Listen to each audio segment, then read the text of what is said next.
Welcome back. When you need to make corrections to your text, what you will do is to come to your documentation area and go to the prompting area. And in some cases, when you listen to your recording in real time, you'll find that you need to place a pause in certain places in the text.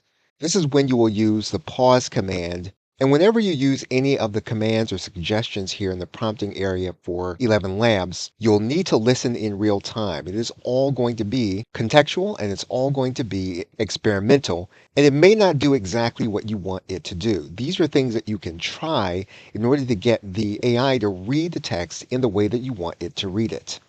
There are solutions that if your text does not read a word exactly the way you want it to read it, you can ask the AI to read the text in a specific way. Now, again, this is something that you want to try to do that you can do inside of ChatGPT, but in some cases, even with your script, you may not be able to get the AI to read your document correctly. Emotion can be read into the text, although you will need to use prompting and you will need to use the elements that 11 Labs suggests. And again, you will be experimenting with your script. You can also get the AI to pace your script in a different way in certain sections. And you can do that with pacing commands.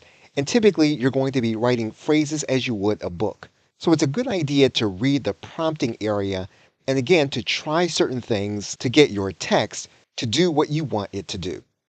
Okay, so with that, thanks, and I will see you in another video.